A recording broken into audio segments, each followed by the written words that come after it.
I'll see your pumpkin spice latte and raise you one monster cereal.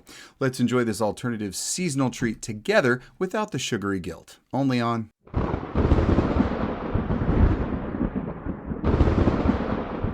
Every year, the Monster cereals kick off the fall season, along with some other hoity-toity autumn favorites.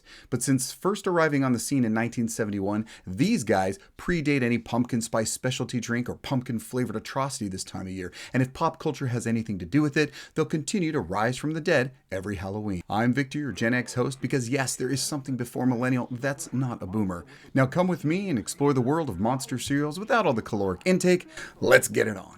It's the 70s. It's only 25 years since the end of the Universal Classic Monsters' reign in Hollywood, so a breakfast cereal with some well-known horror icons, albeit very comical versions, seemed like a great idea. At first, there was only Frankenberry and Count Chocula, and those are some bang-up names you've got to admit, and the designs were incredible, depicting truly well-known figures, but carefully avoiding too much similarity, likely for copyright reasons. This was Frankenberry, a strawberry-flavored frosted cereal with marshmallows. Frankie looks pieced together, but more steampunk long before it was even a thing. And those nails? It was like a pedicure thanks to strawberry shortcake. For seasonal cereal, they get more attention to their looks than any other mascot. Over the years, the changes are insane. Sometimes more detail, sometimes more simplistic, often harkening back to a nostalgic look. Even going whiteface after Frank was so pink for so long. But that was short-lived. And by the mid-80s, they brought googly eyes and even having their namesake chase him on the cover. Obviously a send-up of the Frankenstein monster, but you must have noticed the voice artist making sure to drive it home with a beautiful rendition of Boris Karloff, the original monster. Although you don't hear Boris's voice much in the original 1931 film, only grunts. You might recognize him as the voice in The Grinch That Stole Christmas. But here's a little taste when Boris played Imhotep in the original Mummy. And speaking of the Mummy, we'll get back to him shortly. But I find no solitary student with his books. I fear my visit is inopportune. On the contrary, we were just talking about Me? your native. Oh, what a beautiful day for Frankenberry, the world's super sweet new cereal. So the voice is a Boris sound-alike, which is perfect for our little strawberry cadaver from the slab. The milk would turn pink and be strawberry flavored, kind of like Nestle Quick. But only a year after its debut, the red dye that would not break down in the body resulted in pink poop for kids, and that was replaced with Red Dye 40 and no longer an issue. His best buddy and sparring partner is Count Chocula. Maybe a distant cousin to the Count, he is obviously a vampire-type character that draws inspiration from the original undead Prince of Darkness, Count Dracula. Love those teeth. Little Nosferatu-like, wouldn't you agree? His overly brown color scheme makes sense with his chocolate-frosted cereal and marshmallows, of course. His look strays from our Universal counterpart as much as Frankenberry, but his voice is still spot on, if not more over the top, Bela Lugosi, the most famous Count. He will live through the centuries to come, as I have lived. Ring the bells for my delicious chocolate cereal, Count Chocula. Boo-hoo! You can see the changes through the years for the character and the box, sometimes simple ones, far too many to account for. But some unique design choices were made, and one included the version where the OG Drac chases our terrified Chocula on the cover.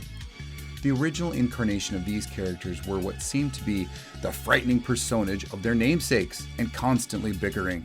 But something would end up startling them and reveal they were both just big cowardly scaredy cats. It could be a child, or the next arrival to the monster cereal pantheon, Boo Berry. Now this little blue guy had a very ethereal design that flows, and he never had the same body shape twice. One thing that never changed is that sus look with his eyes at half-mast. Yeah, that look surely makes you think he's eating his own cereal whenever he gets those munchies. Showing up to the castle with his little hat on in 1973, he frightens our head monsters and joins the crew. As his name would lend itself to, Boo Berry is a ghost, and blueberry-flavored corn cereal. Although there is no famous frightening Universal counterpart, his voice is very familiar to that era. A Peter Lorre sound-alike with a voice that gives a creepy, or, well, should I say, creeper-type vocal from an actor who was no stranger to classic horror, including the infamous child killer movie M. He is better known for films like Casablanca and Maltese Falcon, though, where you can hear the likeness quite clear. You know, Rick, watching you just now with the Deutsche Bank, one would think you've been doing this all your life. Well, what makes you think I haven't? Oh, nothing. But when you first came to Casablanca, I thought... You thought what? What right do I have to think? But I've got blueberry-flavored marshmallows. Frankenberry. Count Chocula. And blueberry. Blueberry has had some variations over the years and was included in the updated look and the 2014 DC comic makeover by artist Jim Lee. Only these three would have that design change for that year. After his debut, the main three had become the staple of the Monsters cereals, and then the two additional castmates would come and join over time. The Howling Good Taste of Fun. That's about a 6 as far as taglines go. This send-up of the Wolfman is an adorable werewolf wearing striped overalls, like he is right out of the musical Godspell. Actually, they have a little zebra striped gum vibe going on too. Originally, he was the fruit-flavored monster cereal. After having blueberry and strawberry checked off, they may have thought to just go broke and take care of all the other standard fruit options. He had various fruit flavorings on his frosted parts, but in a unique choice, lime flavor was saved for his marshmallows, which meant lime-flavored milk. Now that's a first. The Universal Wolfman did not have dialogue besides some baying at the moon, and Lon Chaney Jr., who played him in his human form, didn't have really a memorable voice, so this is what was selected. Frute Brute with a howling good taste of fruit. Debuting in 1974, Frute Brute was not long for this world. Although another character that barges in scaring Frank and Chocula with his incessant howling, claiming his cereal was best, he was discontinued in 1982, creating a noticeable absence in the rank and file. And the often misrepresented and mistaken history of Frute Brute from this point forward would begin. Replaced by the ancient wrappings of The Mummy, Yummy Mummy took over as the fruit-flavored variation of the Monster cereal in 1988. It is at this point no one is quite clear on the direction, the decisions, or the marketing of these changes. Was the Wolfman just less popular than a mummy? So much time had passed that the manufacturers probably just thought to introduce a new monster, but not a new recipe. No one would probably notice, but it would still be a new premiere. Yummy Mummy is just as cute a name as Frute Brute, and they both sport whimsical stripes, although in the Mummy's case they're his wrappings, and not a 70s-inspired overall ensemble. An elongated name was soon added as Fruity Yummy Mummy, as his flavor wasn't that obvious to consumers. If they had just kept Frute Brute, it would have been there in the title already. In 1989, during the Mummy's run, bat marshmallows were added to all of the flavors. With Boris's voice already being used for Frank, whose Universal counterpart did not speak, but his mummy character sure did, that option was, well, off the table. But it was the 80s, so something less cute and more formidable in a low, streetwise, gravelly voice was chosen to represent the introduction of this rapped sensation where Yummy Mummy makes your tummy go yummy. I'll give that tagline about a 4. Now maybe a 3. Monster Mellows with Yummy Mummy Monster Mellows. Yummy Mummy was not long for the world either and was taken off the shelves in 1992. There seems to be too many monster options in the cereal aisle. And by 2010, the three main monsters were relegated to seasonal only at retail. That same year, they got a more modern look that they have retained since, relatively speaking, with one notable upgrade for the main three in 2014, the one from the DC comic artist Jim Lee. When it came to revisit Frute Brute and he was relaunched in 2013 for 1 year, a similar standard modern look was given to him, including some serious sideburns and a pompadour to rival Elvis. That wasn't the only change. Frute Brute was now Frute Brute and was a cherry-flavored frosted cereal.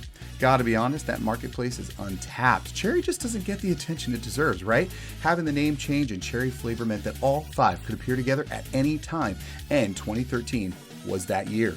Yummy Mummy also got its updated look in 2013, and all 5 different flavors appeared at the same time. Target had exclusive retro packs of all 5 cereals and the monsters, including the updated name change for Frute Brute, while other stores kept the new modern spin. The band would get together again in 2021 in the form of the Monster Mash. In time for the 50th anniversary of the brand, it would be the first time that all 5 cereal pieces would be together in the same box and ultimately in your bowl. Plus, it had a groovy cover song. As of 2022, it is Frute Brute that made the cut, and Yummy hit the showers. I imagine you could use one being a mummy and all, and the new limited edition covers are by the artist Cause.